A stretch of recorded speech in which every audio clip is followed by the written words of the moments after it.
Hey everybody, welcome back to the channel. From time to time I do product reviews on this channel, and this is going to be on a product review.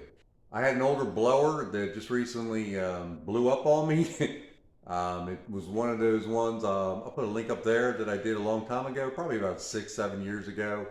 And it was a 4-cycle. They run weird, you just put straight gas in them. I don't think they get the lubrication like they should with a separate tank of oil versus a pre-mix with your oil and your gas mixed together. So we're going to try out this Echo and see if it runs a little bit better than that old Ryobi. That's what it was. And let me get this out of the way. Any products that I usually get, I purchase myself with my own money, and I'll give you links at the end of the video underneath the description page on YouTube if you're interested.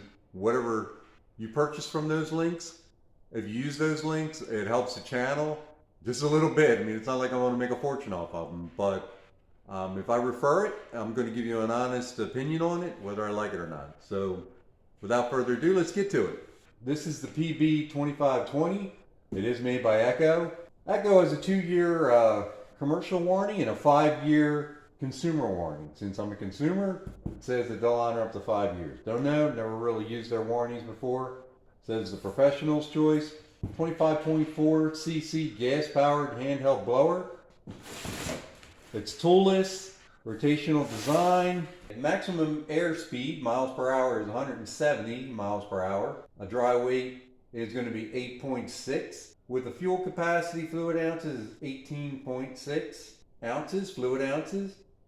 Average air volume, that's going to be your CFMs, is going to be 453. So it should do the job around here.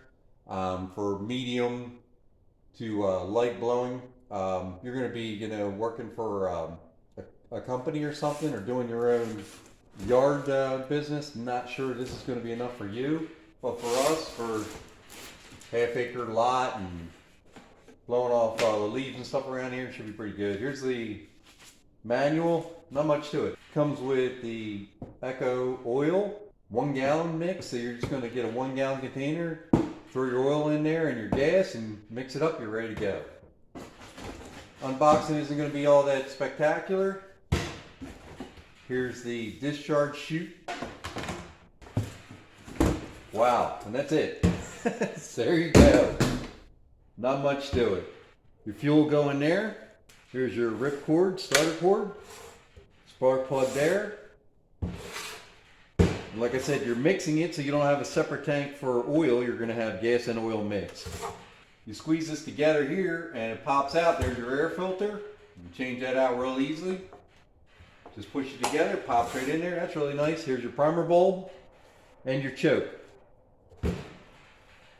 Pretty self-explanatory. Trigger. Looks like it has a stop and start button up top here. Right there. And this is your throttle control. Probably so you can lock it out so it'll stay running. I had a choice between getting the Echo and getting a Stihl. I think that's how you say it. And I kind of leaned towards this. I already had the Echo string trimmer and I've been happy with it. It was on recommendation from a friend of mine. Came highly recommended. We bought that and we've had no issues with that whatsoever. So I'm kind of sticking with the Echo brand. Looks like this just pops together like this. It's got some slots in there. It just locks in like that. Pushes together. Now, there's a screw here, so I imagine we're going to loosen that up. And then this blower extension is going to go in there like that. Oh, actually locks. No problem. So I guess to disengage it, you're going to have to put a screwdriver in there and pull this little clip out, and that'll pop out. But that's nice, at least this won't come flying off on you. It's running roughly 40 inches. It's not real heavy. Now once we put the gas in, we'll have to see. I do have a bad back and a neck, but that doesn't seem like it's going to be too awful. I'm sure you could put a little strap on there if you wanted to. It seems like there's a strap location right there for a harness. Of course, that doesn't come with it. Now this does have a little looseness to it, which hopefully won't drive me nuts because it's not real tight. And those screws are tight. You're not going to get them any tighter. It just has that lock assembly, which it says right there. It's got an arrow. You push your screwdriver in there and pop that out, and then it'll pop out that discharge chute. This was roughly $200 shipped to the house. Might be able to catch some sales different times of the year. Of course, right now we're in leaf season, so you're not going to get much of a deal. Let me go ahead and put my premix in, and we'll see what the starting procedure is like. Okay, so I only put about half fuel in here in case I have any issues. I'm going to drain it out. First run, I haven't done anything with it. Like I said, this will hold the trigger in for you so you don't get any fatigue on your hand. Hold that up, hold that lock back, and that'll keep it running at whatever speed you want it. You want it down a little bit, you just put it in that first position. You want it all the way up, it goes like that. And then you make sure that you have it on the on position. Stop is to the back. You want it forward to run. You want it in the choke position. There's a choke. It's in black. I wish it wasn't in black, but of course the writing will wear off over time, so I guess they just made it black. Hopefully you can see that. There's a choke position there and a choke position there. I'm going to say probably in the down position is where you're running. You're probably leaving it up for full choke. Going to take your bulb and wait till it gets full. Get all that air out of there. And we'll give it maybe 3. There you go. So you see how the air is almost all out of there. It's completely full in the bulb. I'm sure you have to give it a little bit of throttle. So I'll leave it up like that. So the choke's up in the up position. And you heard it trying to start. Let's try to slide it down in maybe a halfway position. And it's starting to want to go.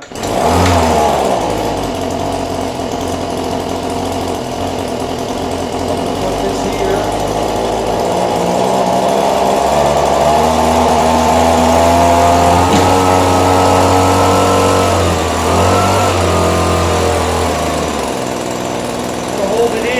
Gets itself fully warmed up.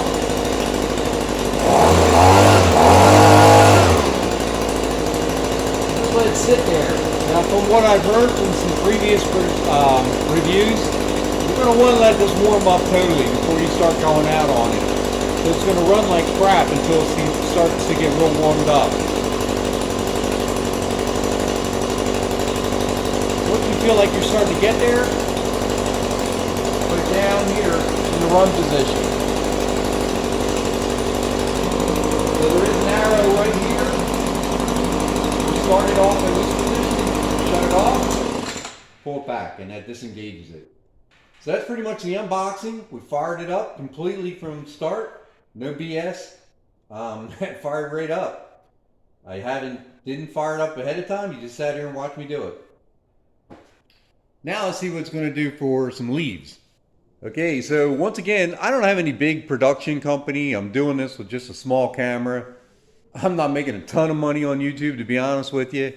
I just like to share my experience by doing this. It gives me some gratification and something to do to share with everybody. And I hope what I'm doing you all like. And if you do like, please like and subscribe. It really helps me out, and it puts the videos up higher in the ranking on YouTube.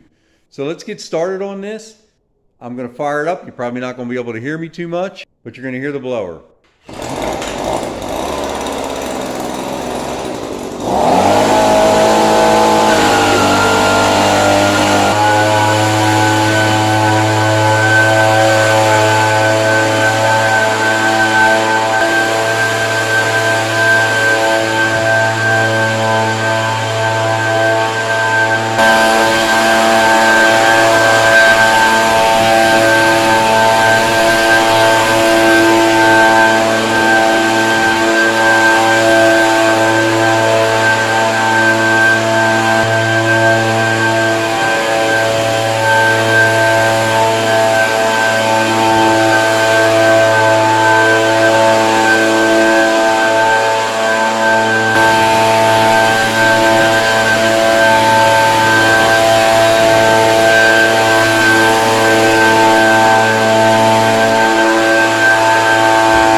Well, my wife's going to enjoy this for when she wants to use it. It's easy to fire up. Didn't take a lot of strength to get and pull that little ripcord if I'm not around, and it's not really that heavy. It's fairly lightweight. Like I said, I got a bad back and a bad neck, so I don't need anything that's really cumbersome. So that's going to work out fine. You saw a bunch of the fern debris we had in here. We got our ferns in here for the winter time, so they winter in the garage.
Probably going to do it. So far I'm happy with it. I like the amount of power it's putting out. Hopefully that gave you a pretty good in-depth review of the Echo leaf blower. If you like it, like I said, hit that like, subscribe, share with your family and friends. It really helps out the channel, and definitely give us a thumbs up.